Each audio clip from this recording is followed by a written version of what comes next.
Okay, ladies and gentlemen, welcome all of you. A very warm welcome to this event. A very important topic, the dragon and the elephant, Sino-Indian relations in the era of Modi and Xi. And we are privileged to have among us Professor Yuan Jingdong. Professor Jingdong is the chair of Government and International Relations at the University of Sydney, a PhD from Queen's, and also spent many years on research on South Asia and China relations, and his upcoming book is on that subject.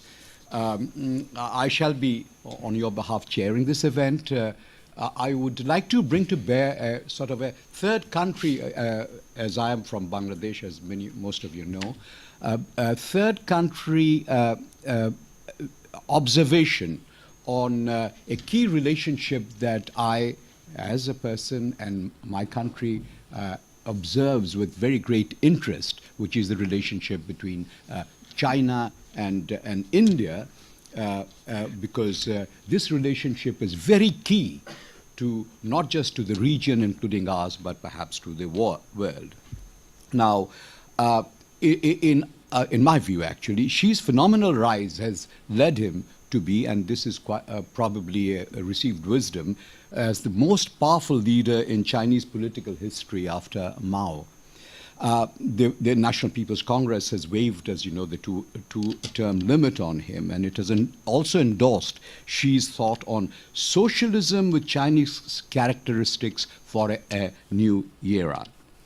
The idea is to establish a moderately prosperous society by 2020, a great modern socialist society by 2035, and a superpower by 2049, the 100th anniversary of the revolution. The foreign policy, of course, would be, in this scheme of things, multi-layered and multi-pronged.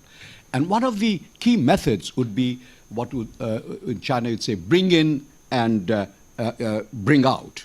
Bringing in involves hosting big tent summits and conferences. Bringing out means overseas visits by top leaders. The aim is to pursue a foreign policy structure of mainly 4 propositions. 1, a new type of major power relationships. 2, a major country diplomacy with Chinese characteristics. 3, a community of common destiny. And 4, a new type of international relations. The ultimate strategic ambition is actually twofold. One would be to enhance China's position, buttressed by mega initiatives like the BRI, and as a global leader equal to the status of the United States. And 2, taking a leadership role in international affairs with a particular focus on Asia Pacific, which is where India comes in. All these are meant to be a part of the fruition of what Xi's fruition of what is called in Mandarin Zhongguomang, the China dream. Given India's domestic milieu, it is difficult to succinctly organize the strands of Modi's policy in a similar fashion. Both Modi and Xi are, of course, very strong personalities who hit it off when they're corralled together, as we've seen. Like Xi, Modi also brings in and brings out, but Indian political lexicon or diplomatic lexicon is not phrase-oriented like the Chinese. While China might still be conventionally stronger militarily, in the ultimate analysis, both deter each other, China and India, that is, militarily at a nuclear level. The fact that Xi will stay around for much longer can be converted to an advantage for India, not having to forge new relations with new leaders from time to time. Differences, of course, remain over 22,000 kilometer borders, over India's 61 billion trade deficit that refuses to go away. But Modi has very wisely said at Shangri-La Dialogue here in Singapore that differences ought not necessarily to become disputes. I want to conclude my remarks with an example, and this is where my third-party perceptions come in. Bangladesh is close to both India and China, and very often is seen as a political battleground between the dragon and the elephant. Unbeknownst to many, by the way, China is becoming hugely involved with the BRI mega projects in Bangladesh to the tune of nearly $30 billion now, next only to Pakistan's CPEC. Yet, India's political and security presence, endorsed by a friendly government and a friendly ambiance, is pervasive. It seems as if the two sides have carved out for themselves territories almost amicably, territories of operation almost amicably, and Dhaka is quite happy with this state of affairs. Could this be a model for India-China cooperation?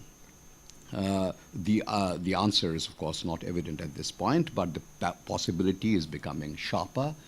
Anyway, these were some thoughts as an observer. As I said, I shall now, of course, hand over the floor to you for 30 minutes.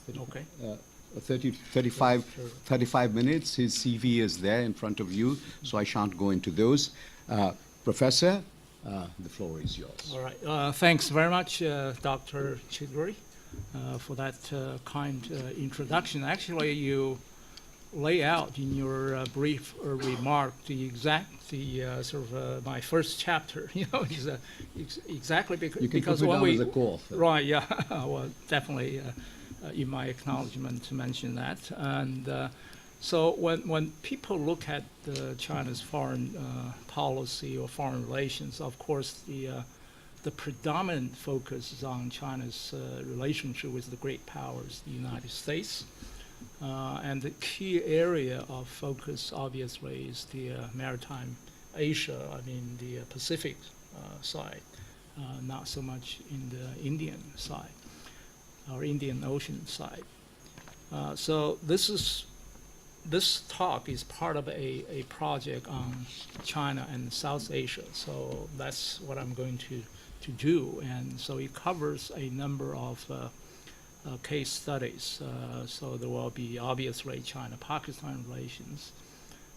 And then you talk about Bangladesh. And 10 days ago, I gave a talk at the Li Guangyo School on China and the littoral states, which includes, of course, Sri Lanka, Bangladesh, Maldives, Nepal, a number of increasingly very, very important countries for China.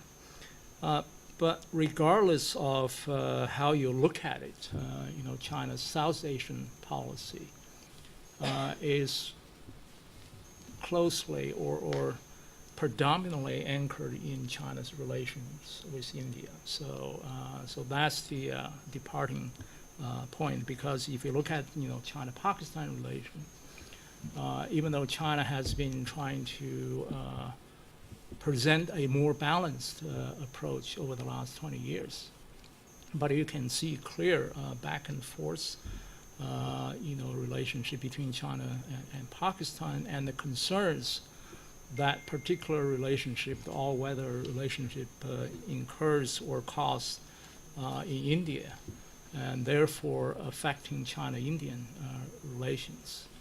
And China's more recent inroads or presence in the Indian Ocean region or South Asia also cause concerns in India as well. But I'm going to mention one of the proposed solutions to move this from a zero-sum to a more of a win-win. That's what the Chinese like to talk about. So this will be the gist of or the departing point of my talk. Now, just very quick sketch. So I think many of these events and development milestones you are all familiar with. So I won't indulge myself into get too much into it. But there are a number of key sort of milestones. Of course, 1950s was marked by a very close friendship, and then there was the deterioration in the late 1950s, and then the 62 war, a very brief, intense war between the two countries. Normalization took place in the 1980s, and especially with Rajiv Gandhi's historical visit to China in 1988. And then, of course, 10 years later, there was a setback very briefly in the aftermath of Indian nuclear test. Since the early 2000s, of course, the two countries have been pursuing a sort of partnership and moving to cooperative strategic partnership for the 21st century. In the last 5 years, 4 and 5 years, of course, we have in both India and China new leaders, very strong and future-oriented leader. Modi was elected in 2014, and Xi Jinping, of course, came into power a year and a half earlier, in late 2012. And one of the things I want to point out is the first foreign trips that the new Chinese government, the Premier Li Keqiang, was India and Pakistan. So in that regard, and then Xi Jinping, of course, met Modi in early 2014 at the BRICS meeting, and then went to India. So this is quite sort of unique when the Chinese leaders, within the first year and a half, both visit India. So clearly there was a very strong intention to set the tone and then to begin the administration, to have a good relationship between these two Asians, rising powers. So just quickly, if we can talk about, what are the problems or the prospect in Sino-Indian relations, so people can refer to, summarize some T's, some M's, and what we need to do with regard to C's. Now, of course, the T's, the most sort of tenuous, long-standing problem is territorial dispute. Now you get two different sort of descriptions of the territorial dispute, and even China, India, they have different sort of measurement of the boundary. So from China's perspective, the bilateral boundary or undemarcated line of actual control, disputed boundary is about 2,200 kilometers. But for India, it's over 4,000 kilometers, right? Because China does not include the part between China and Pakistan. That part China considered to be settled, but where for India it is not. Right? So in the T, of course, there's a bright spot to which I will return is the trade, economic interaction. I think it's very important to emphasize that unlike sort of India-Pakistan relations with all these territorial dispute and constant conflict and 4 wars between these two countries since 1947.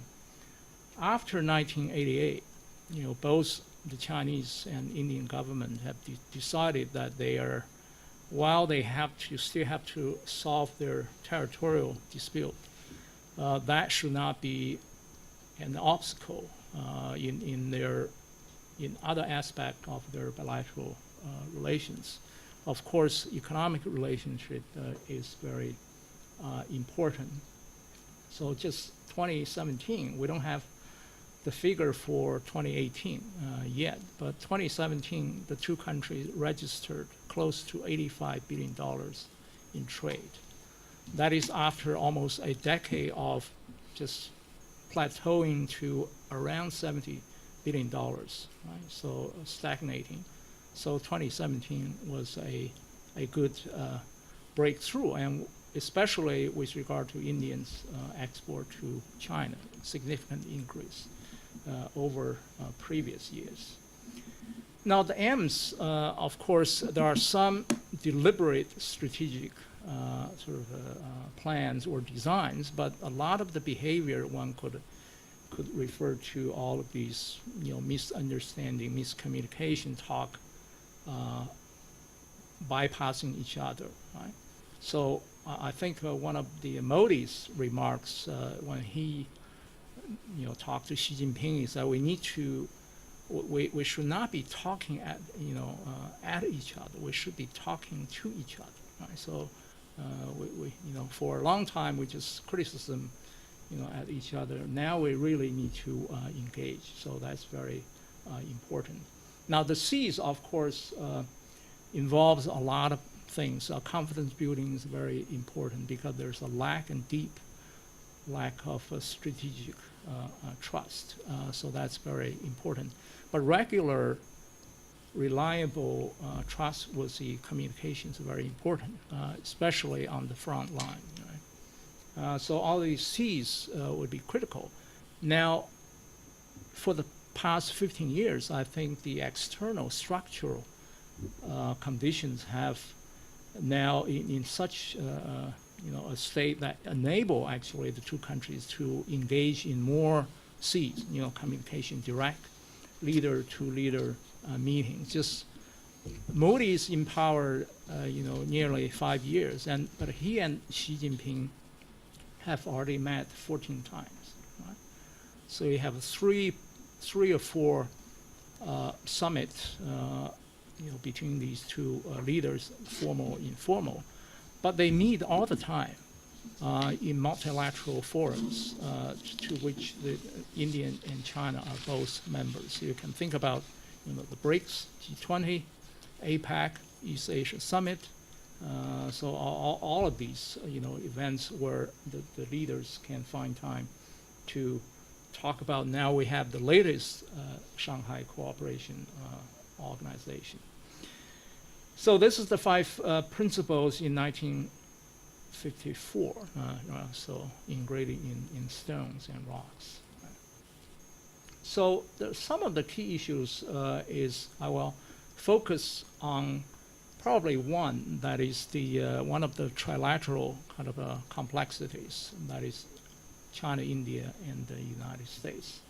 And then I will talk a little bit about the effort to address territorial dispute. So these are some of the maps that describe, just show the disputed areas in the western sector accession. There's a small sector in the middle part, and then there's the chunk of the disputed territory in the eastern sector, right? So the Chinese would call this part as the southern Tibet, where India has a state of Arunachal Pradesh, right? So you have a different understanding of the territorial dispute. So this, again, there's a different presentation. Now, I mentioned that since 1988, there has been frequent and regular interactions between the officials. So if I can summarize the bilateral interaction, I could say, well, high-level meetings, and then regular engagement in negotiations at the functional levels, and of course the military security dialogue and exchanges. So you see, coming into the 21st century, there have been a lot of mutual visits, not as frequent as we would like to see, but certainly it has become more often. And as I mentioned before, there are many opportunities for them to engage in on the sideline of multilateral meetings. Now, on the territorial dispute, so we start with the border negotiation of 1981 to 87.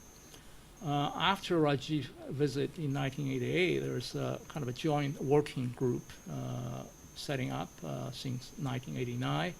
It ran all the way to the late 1990s, early 2000. And then since 2003, when Indian Prime Minister Vajpayee visited China in 2003, the two countries set up a special representative. So it's move it to a higher level. So in the past, all these negotiations were at the deputy foreign ministerial level. So the special representative from India is the national security advisor, right? So he's the key confidant of the prime minister, where in China is the state consular in charge of foreign affairs. So it's a relatively higher level. So for China, of course, it's higher than the foreign minister. So 21 rounds of meetings being conducted, but nothing really significant has happened. And I think in the meantime, I think they have come to agreement on managing border dispute, which in recent years there have been quite a few, which quite detrimental and to bilateral relations and also deepen the mutual distrust. Now, military exercise or consultations have been regular in the last few years, but military exercise, I think, also very few and far apart, very small scale. There's the so-called hand-in-hand army exercise, so that involved a few hundred soldiers, so not a big deal. Now, as I mentioned, one of the bright spots in bilateral relations is the trade, right? So if you go back in the early days, 1987, before Rajiv's visit, bilateral trade is about $100 or some million, right? So non-existent. Now we have 80 some billion dollars trade. But one of the perennial problem is as the trade, bilateral trade expands, India is just getting more and more, trade deficit. So the trade deficit is expanding. So 2017, as I mentioned, the peak year, almost $85 billion. So Indian export to China is about $18 billion, which in itself is already almost 40% over the previous year, 2016. But the Chinese export to India is $68 billion. So there you have some like over $50 billion in trade deficit. Now, in recent years, especially after the Wuhan informal summit, so there have been some more activities, partly driven by their mutual interests, but also partly driven by what Trump is doing to China in the trade war.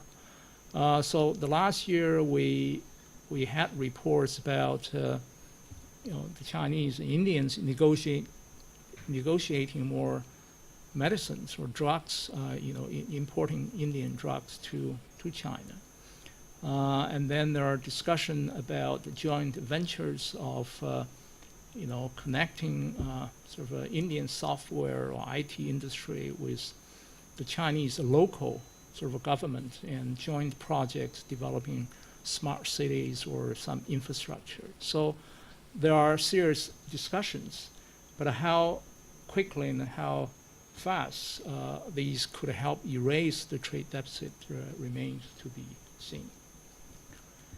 Now, trade dispute. So we have 62 war, right? And then we had 1967 major border conflict. And then 86, 87, we had another major border conflict. But after that, basically the two sides had been able to manage, pretty quiet until in recent, 5 years, 2013. There's the one major sort of face-off, or so-called the tent crisis, or the challenges. And then 2014 there was another major sort of incursions and problems. And then, of course, the most risky one is of course, the Doklan, or in Chinese, Donglang standoff, which lasted for over 70 days. It's the longest, and at a small area, tri-junction area between India, Bhutan, and China. There are thousands of Chinese and Indian troops, in that small areas, facing off. Fortunately, in all three major recent events, not a single shot was fired. I think the local commanders, restricting, whatever you do, your martial art, you push, no fires. So that's the fortunate part. But you will notice all of these incidents took place just prior to very important events. Before Li Keqiang's visit to India, his first foreign trip, before or during Xi Jinping's visit to Modi's hometown, and then the third one just before an important meeting, the BRICS meeting, was to be held a week before the negotiated settlement. So there are still some mysteries and problem there. Why those events just took place just prior to very important bilateral meetings. So I have some ideas, but I won't say it unless someone asking me about that. Now the bilateral, of course, there could be, as I mentioned, the lack of mutual trust, but also domestic stakeholders. Right? So who are the people who make important decisions in China with regard to India, in India with regard to China? Does media matter? I know in China, of course, media is very much under control there, and so you have relatively the voice that would be in line with the government. But in India, of course, you would have a lot of voices. But there are also questions of what sources that Indian media reports use in publicizing many of these events, but also describing the bilateral relation in a broader term. So who are those stakeholders, and so how do they affect? What is the role of top leaders? Right? So if we're led to believe that Modi and Xi have a strong determination to move beyond those bilateral conflict, and Modi mentioned we should not allow dispute to escalate into open conflict. So we really needed to do something. And then the reports, of course, the two leaders basically instructed their militaries to use more frequent your hotline and to have more flag meetings, and just to manage the problems. Because one of the serious problem is, unlike the line of control between India and Pakistan, which to some extent one could argue has been demarcated. So you basically in control of the line. In China, India, the line of actual control probably has different interpretations. So the Chinese would have, Chinese vision or understanding of the LAC would be further south, where the Indians would be further north. So you have a gap in between, so where both sides can move into thinking, patrolling and setting up infrastructure, small, outposts, considering, this legitimate actions within our territory. So they really need to sort out, what LAC, is about, and without defining LAC, how they should manage the problem. And then, of course, there are also other matters of policymaking processes and and India's processes and China's processes. So all of these could have an impact on the relationship. Now the U.S., of course, we're talking about the dragon and the elephant. I think the U.S. is the biggest elephant in the room, to some extent, right? So if you look at the past 20 years of U.S.-China relations, and U.S.-India relations, you get a sense of how these would impact China-India relations. Now, U.S.-China, of course, has been very volatile, right? So you could, the height of late 1990s during Jiang Zemin or Clinton's exchange visit, and then immediately the 1999 NATO bombing of the Chinese embassy, and then up to 2001, Chinese entry into WTO, and then immediately, Bush election and relationship deteriorated. And then 9/11, the global war on terrorism and the North Korean nuclear issues. You saw bilateral cooperation, consultation on these matters for almost a decade.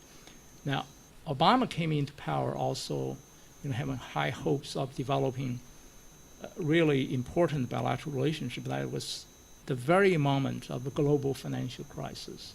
So the idea of G2, how China and the U.S. could cooperate in managing global financial and economic problems. So they had this famous, California, ranch talk summit, informal talk. But then subsequently, there are all these issues: cyber, South China Sea, and the bilateral relationship during Obama's second term certainly deteriorated, very tense. The Obama pivot to Asia policy, the PPT, TPP, and so all of these were designed with China as a target. And then, of course, Trump is a very unpredictable personality, and so he could one day have all the Florida summit, and then his visit to China, and then a few months later he just launched this massive trade war on China. So very unpredictable. Now you look at U.S.-India relations. After a brief period post the nuclear test, basically Clinton administration entered into serious dialogue and consultation with India. And they both rediscovered their commonalities as democracies, the most mature, the largest democracy in the world. And certainly during the Bush administration, you look at the defense cooperation, you look at the nuclear accord, 2005 and 8. Now, Obama period, I've got both, assessments. Some, praise Obama and his effort to further enhance. And in fact, Obama was one of the guests to observe India's National Day parade. It's a very rare honor extended to a foreign leader. Now, Trump, again, I think very unpredictable, but there are some concrete development over, building on Bush-Obama, so there, defense cooperation. And India today is designated as the third Asian country to receive advanced American weapons and defense technology after Japan and South Korea. So it's very important. And there's the 2+2 process, foreign defense dialogue. But there are also some potential problems, and of course, Trump's trade war is against everybody, right? So India cannot escape that. So there are problems for India in that regard. But also India's hope for some exceptions with regard to Iranian oil and also the purchase of Russian anti-missile systems. So these could be, potential future problems. Now the regional context, of course, China, India, Pakistan, and So I think how much time do I Well, have? Jen? take as much as you like, provided Okay. we have enough for some Right. And, interaction. so this all-weather relationship, right, and it's been very long-standing since the early or mid-1960s. Very solid, at least in official rhetorical terms. Right? You flip through English dictionary, you get all the best adjectives to to describe this relationship: higher than the mountain, deeper than the ocean, sweeter than the honey, and stronger than steel. Right? And so you have all these very, very solid.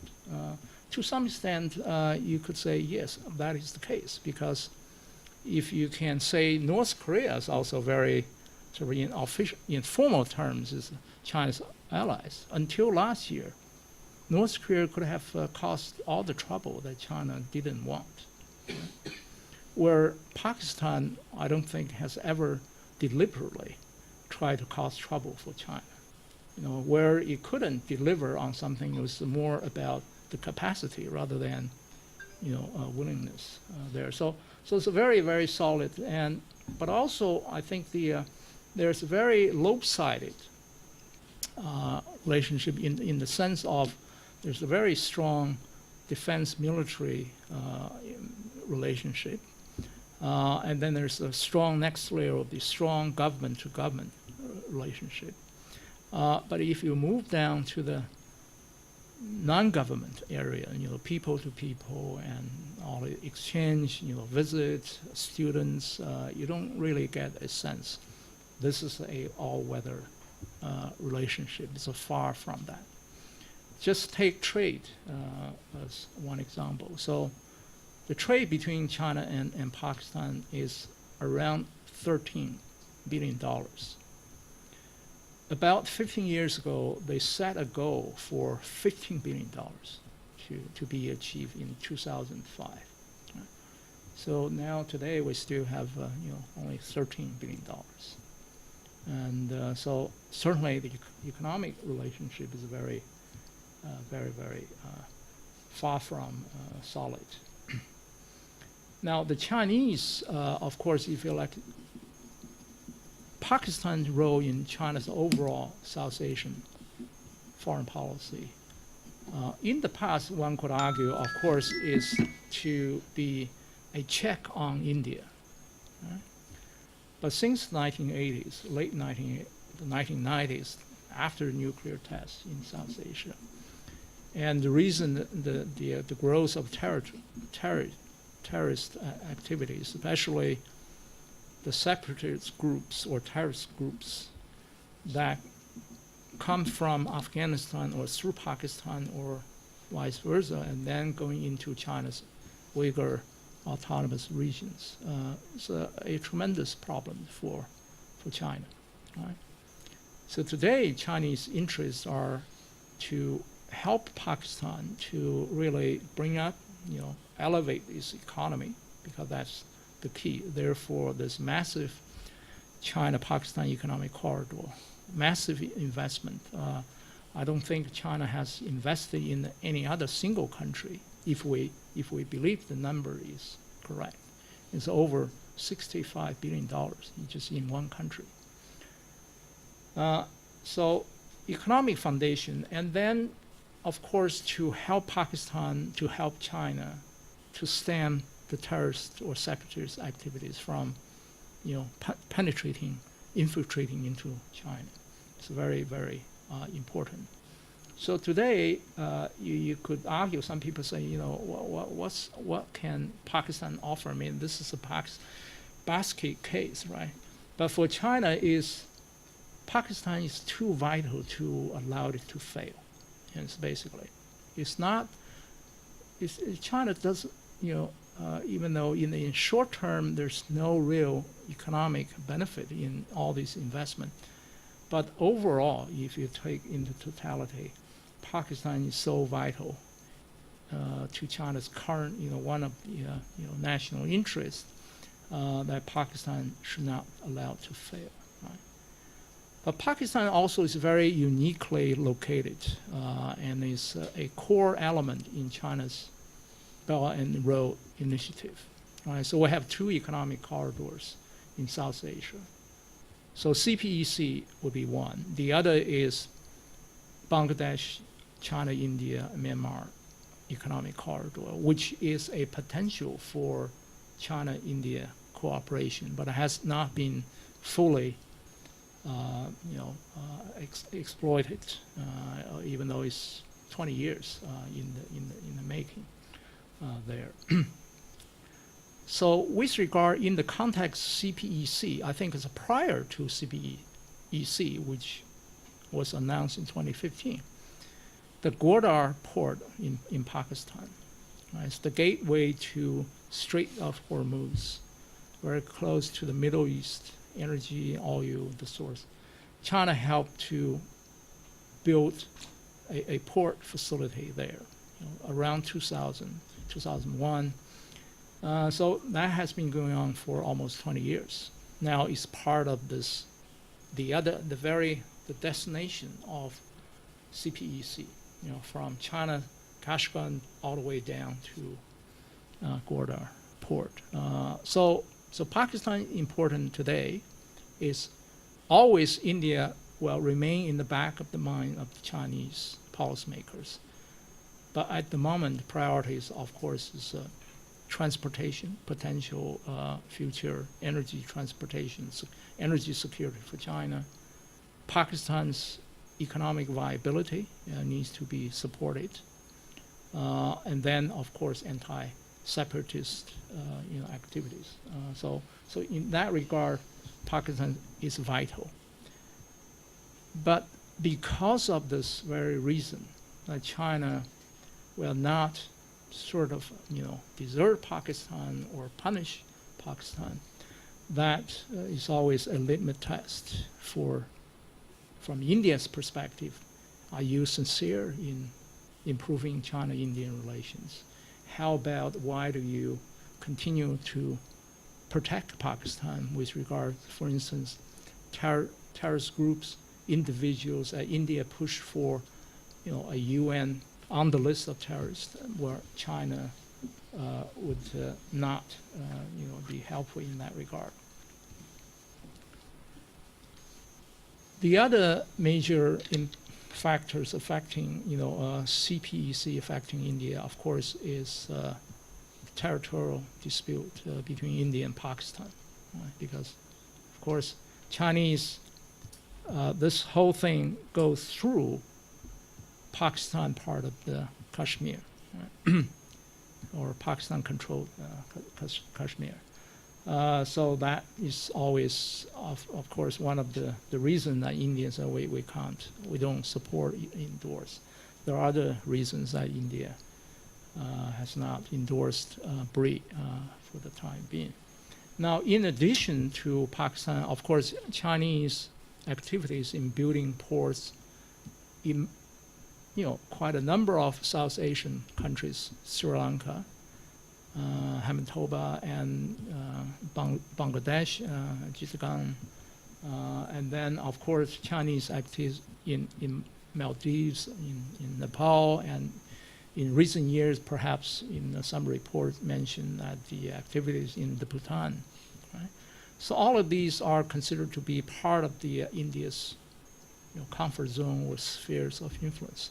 Now we have the Chinese encroachment in inroads, certainly expanding Chinese economic activity. And China is the only country in that part of the world has a deep pocket. So China is willing to provide resources to, basically fund a lot of infrastructure constructions activities, which these government, obviously, these are not grant money. These are loans. So they borrow money, and then later on they have to pay back. For instance, Sri Lanka, I read one report this year, the first 6 months, it needs to pay back like some $6.5 billion in just loan or interest. And then China owes about $34 40% of, or even higher percentage of the loan. And some of these loan repayment, refinancing arrangements have converted basically the country's ceded the lease right to, lease those port and facilities to China for a very longer period of time. So there's all of these.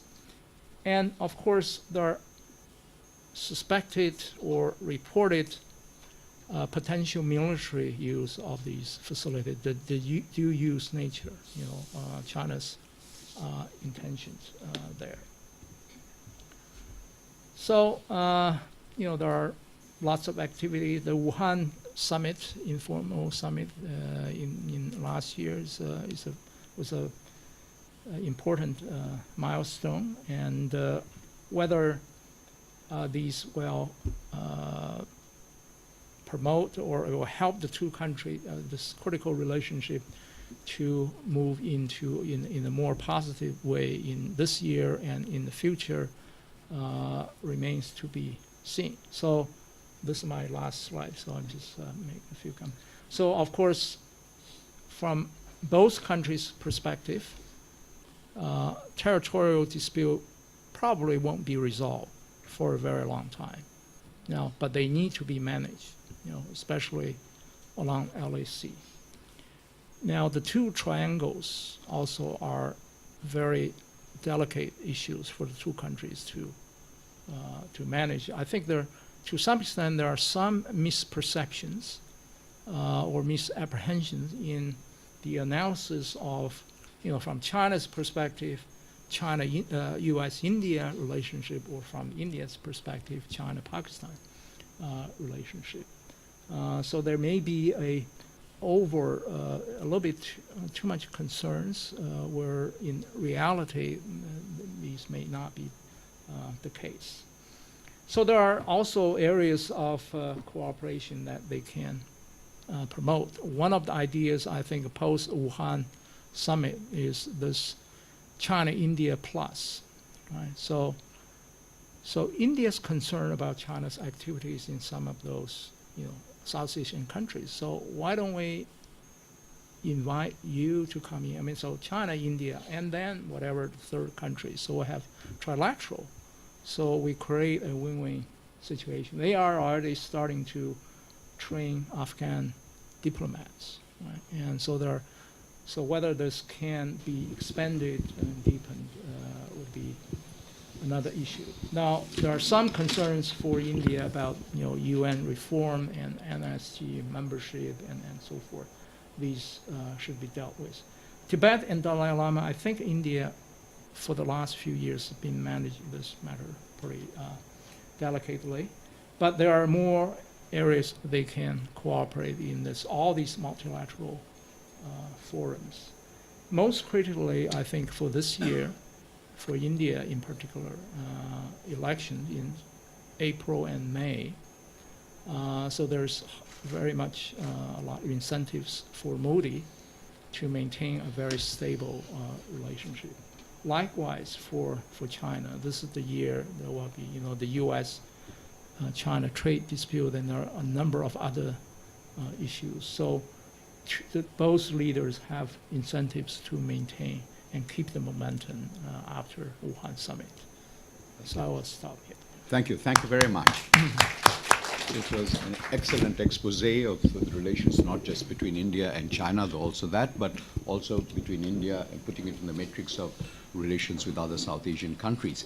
I'm going to, of course, open the floor for discussions, for an interactive part of the session. But before I go to that, just a very, I have one curiosity. Everything that you describe, of course, do you do this in terms of, or do you see India-China relations in terms of relationship between, with regard to power politics between two state actors who are neighbors and perhaps competing for influence in the region in a very traditional sense? Or is there any, or are there any ideological factors that impedes the development of closer cooperation? If today Modi and Xi were to decide, okay, let's be chums, can there be? I mean, or would there be other ideological factors that will stand in the way?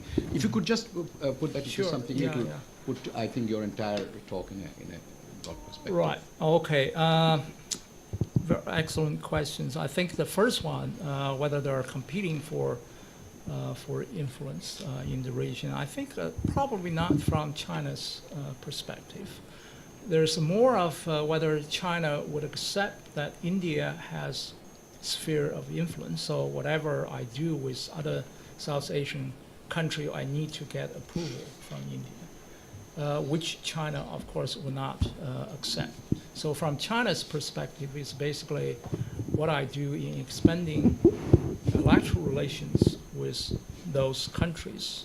I have no sort of a hidden agenda to, this is deliberately I want to develop this relationship with India as the target. And of course, in the 80s, 70s, you might argue that probably there was some thinking behind it, because when the Chinese were selling the conventional arms to a number of countries like Nepal, Bangladesh, and Sri Lanka, and certainly China supported Pakistan for a very long time. So you could say that. But today, I think China's South Asian policy does not start from, this is unoccupied territory. It's a new, frontier, so I need to expand. So that's not the thinking behind.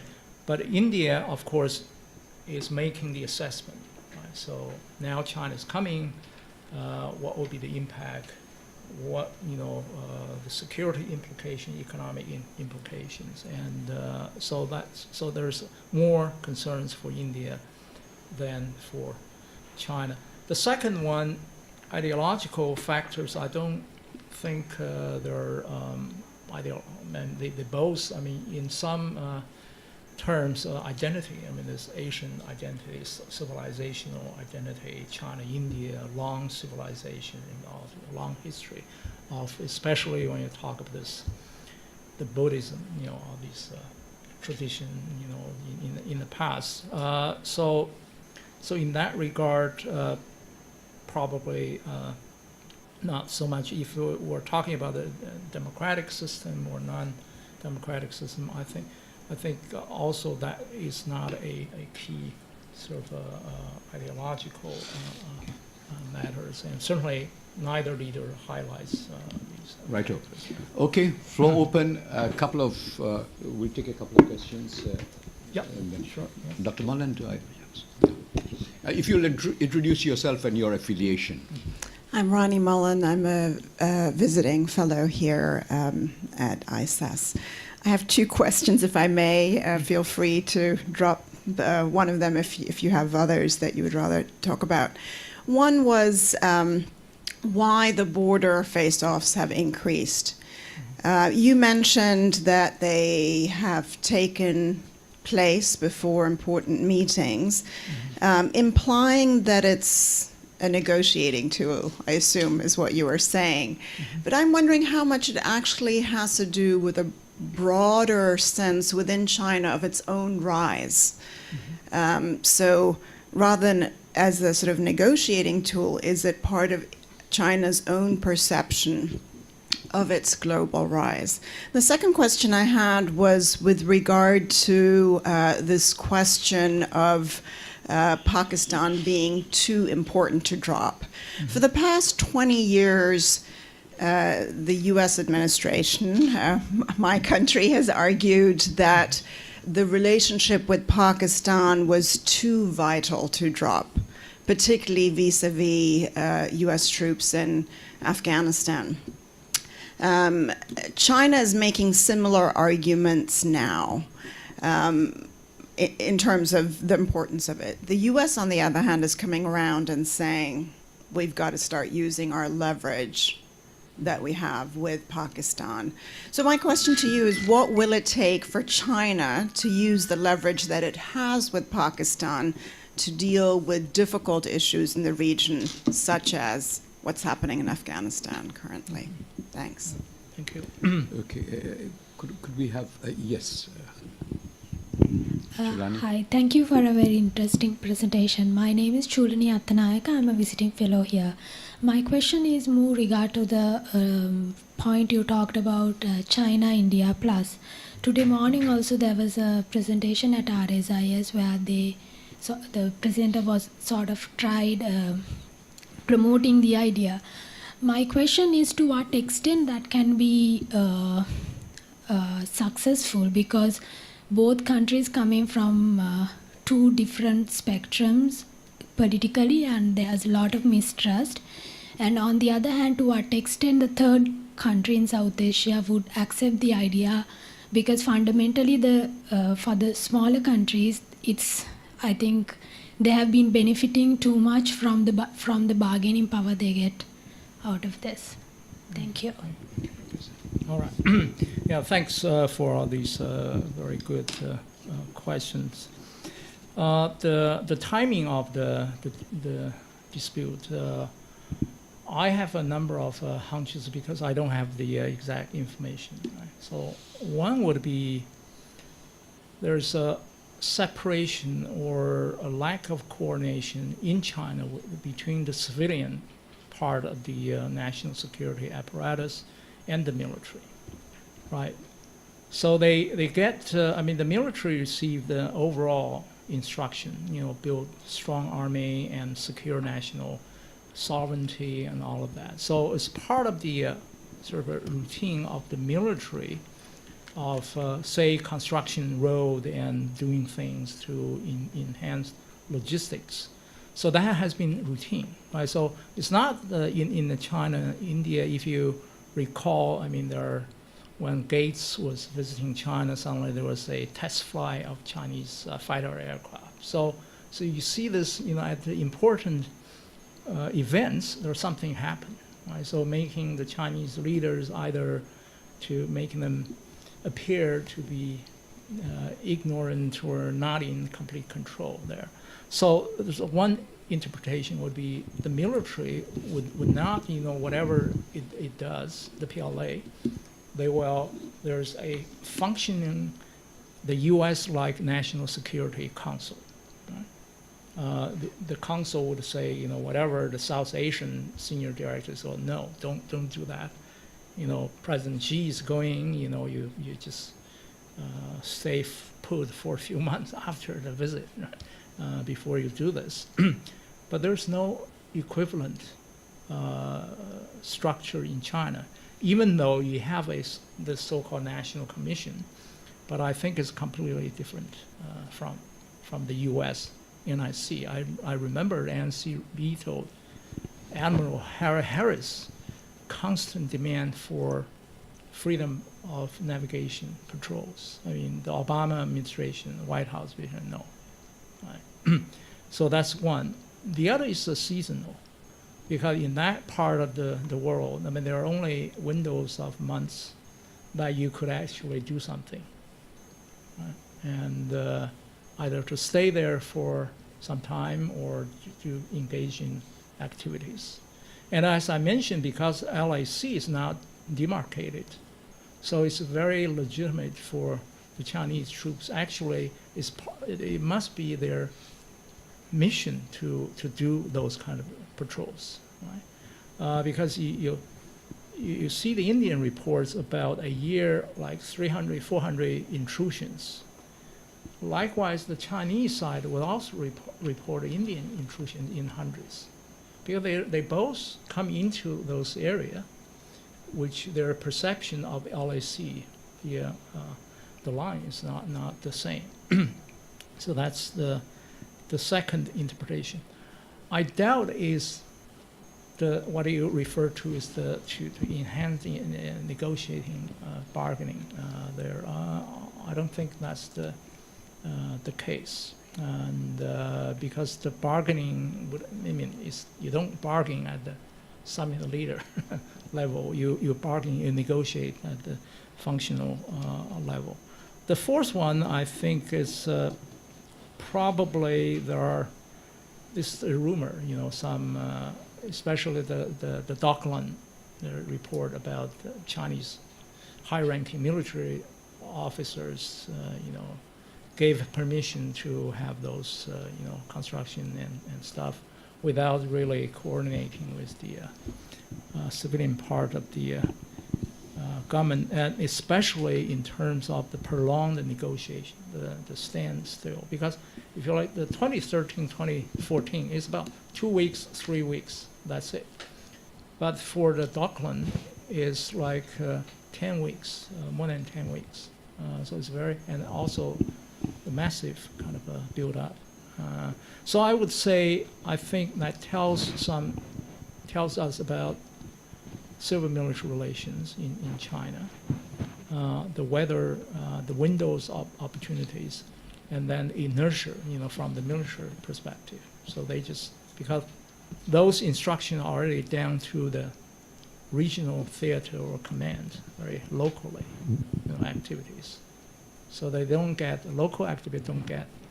So the timing thing, I think, if you have if the line of command control is clear, then they can get managed, but they will not remove this problem, the mutual intrusion and activities. So that will continue.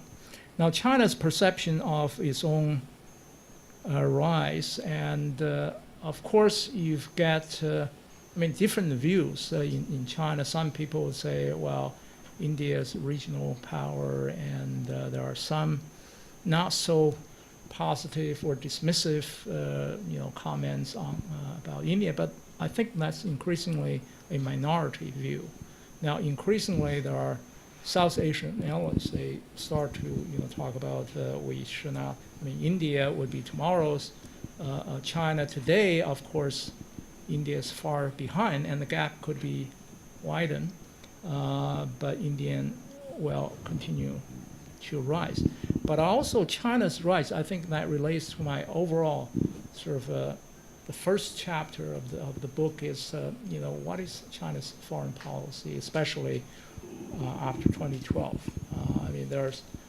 I think there needs to be a soul searching about, how China's moved from keeping a low profile to a very assertive and very strong stand on a whole area of foreign policy, which basically exposed China to cause a lot of anxieties, unnecessarily expose you to many parts of the world. Now you're seeing all of these reactions, from North America to Europe and so forth. So I think that the rise of China still needs to be carefully reviewed and assessed, by the Chinese leadership from their 2012, 2013, I think 2013 important conference meeting on periphery diplomacy. Now 5 years later, I think there might need to have another assessment, on this Chinese very strong and assertive, active, foreign policy. So the rise thing certainly influences a lot of what Chinese foreign policy, this rejuvenation. She's very ambitious, this dream and centenary sort of a benchmark and so forth. Now on the China-India +1, I think this is obviously there's a proposal to alleviate some of the concerns that India has. And for instance, BCIM, this corridor, for 20 years, it's been on the map. And I think after Li Keqiang's visit, 2013, and after Manmohan Singh visit China, 2014. So there's some agreement. Maybe we should move to a more official. We get it started. But India has a lot of concerns about if we open up the country's northeastern states and then making it sub-regional, and then it only means that China will quickly dominate this part, which India would have concern. Especially there's a cutoff, this exactly Dockland, this part northeastern, very isolated sort of state, and then the main continental India. So the idea for China to propose this to address this concern, because this way at least there will be a degree of transparency there. So because you're now part of it, so we can work together on the projects there. So, but whether it will be a success, it remains a question mark. I mean, as you rightly point out, there are different development models, because the Chinese sort of development model is a very strong endorsement support, all these line of credit, state-owned enterprises, which would be very different model of India's, of more of a private, not so much of a state, blank check, and so there will be a different model. But this is something that they can experiment and see how it goes. Okay, Dr. Amitandapale.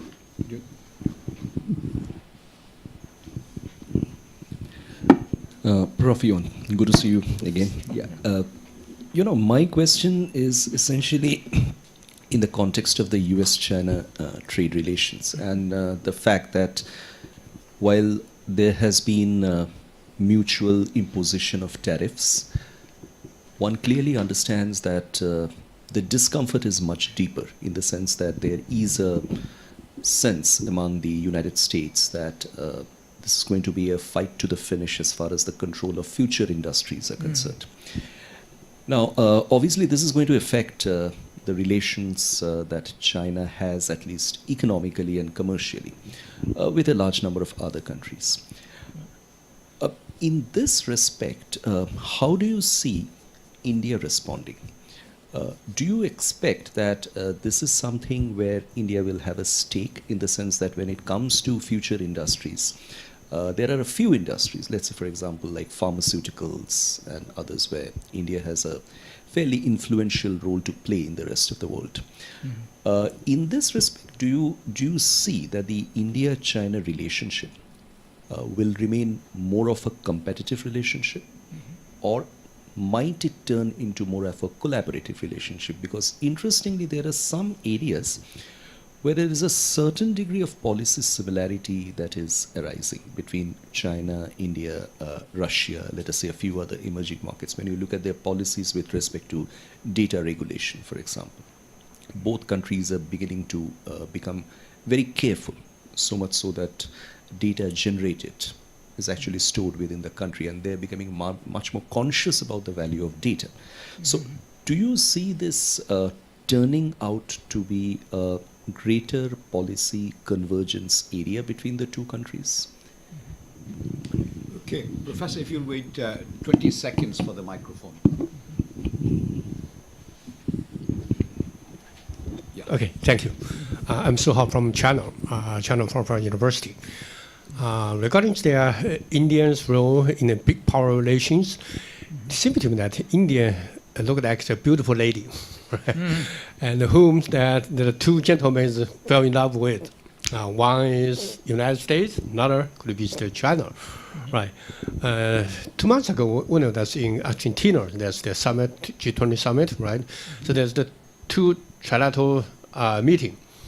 One is United States, India, and Japan, I'd say, right? Another is Russia, China, and India, right? So India is just between these two trilateral, right? So my question is that, President Putin said that they would like to have this kind of the trilateral summit. I mean, Russia, China, and India could be established in the years to come. So my question is that this kind of a two trilateral could be some kind of state established in the future. So this first question. The second, we know that China will have the BRI initiative, but we know that so far India not very much, accept this kind of concept. But actually we already have the physical cooperation, around this area. Between South Asia, Southeast Asia, and as you mentioned, that in the future, in some years ago, there's the BCIM initiative from both sides. But now, because of the BRI initiative, had not been accepted by Indian side. So BCIM, it seems to me that's stopped or stagnated at the moment. But Indian side already has another kind of the initiative, so-called Bangalore Bay Corporation's framework, right, which is different with the BCIM. Right. So my question is, what's your take is to say that BCIM or the Grand Bangalore Bay area could be the overlapping or could be work together from both sides? Thank you. Okay. Professor, okay, those could be the last two questions really, because we'll be running out of time. So you might want to respond to these questions and also make any final remarks that you wish to on the broad subject. Okay, right. Now, China-U.S. trade war, I think that creates opportunities for China and India, because I didn't mention the last year, the increase in India's 2017, that was prior to the trade war. Already the Indian export to China increased. Some of the items, including pharmacy, agricultural products, and also collaboration last year, starting the IT in the IT sector. So there could be opportunities for China and India in that regard, and certainly India also has concerns about the U.S. Kind of tariffs against other countries, and so they do not always see eye to eye in that regard. So I would see there are some compatibility, because when this has been repeated many times, when Drunji went to India, and saw the world's largest workshop and world's largest office, how they could work together, together. So there are those, certainly areas, whether China would be more open to Indians, sectors, pharmaceutical or office or IT, and in those areas. Depends on how they negotiate, bilaterally. But in other areas, I think China is definitely open, like iron ore, those metal raw materials import from China to China. China definitely is more open there. Now the trilateral, I think the foreign minister level meeting has been going on for quite some time. Whether they want to elevate to a summit level, well, they could have just you mentioned at the sight line of a G20, they could have those kind of meeting, but to have another formal kind of a trilateral summit requires some clear thinking, because these days there are just too many of those occasions that crowd the leaders' calendar. They're already claiming, and also if you don't have a clear objective, exactly what's the purpose of this trilateral summit, and why can't you do this within the BRICS now with SCO? These are smaller groups, or you can do those kind of exchange there. Now the competing initiatives, I think I would think they could be considered to be parallel. I don't think they are competitive. They need not be competitive, and then they can be even interactive, because there are some similar things affecting a number of similar countries. Maybe Bangladesh would be as the key stakeholder in many of those initiatives. BCIM, this Bay of Bengal project, and then there's another one, very long, BMITSTC. It is science and technology, and so Bangladesh is always in part of all of these activities. So And then Bangladesh, I think for the better part of 20 years, has been the most successful countries in South Asia, able to manage, balance India and China getting all the benefits without alienating one or the other. So it's a very smart diplomacy for Bangladesh. So it has to show the other country to offer some tips to other countries in how you manage these two, the dragon and the elephant. There is a model I You're right. suggested. And talking of trilateralism, you spoke of the dragon and the elephant, and you said America was the bigger elephant. There is a Japanese phenomena, of course, which destroys it, so that in order to enable you to rebuild, which is the Godzilla. So that is Godzilla. that is the third in the right. Thank you very much, Professor. It was an excellent, not just the expose, but also the discussions that followed. We have, of course, profited enormously by it. It has been said that, of course, China and India, the world is large enough to contain both China and India. That may be so, but it's at the same time that they have to relate not just to each other, but to all the other actors, as we have just seen. So all these are moving parts in international relations. So this India-China relations is a continuing story, Right. and open to interpretation and reinterpretations at different points in time. And thank you for your contribution to this subject and for your presence here with us and spending time with us. Might I request you to join hands in signal of appreciation. Thank you. Thank You're you. all Thank- invited to thanks very much. networking tea, and All right. you can Thanks. continue the chat for a short. Thank you very much. Thank you. Wonderful.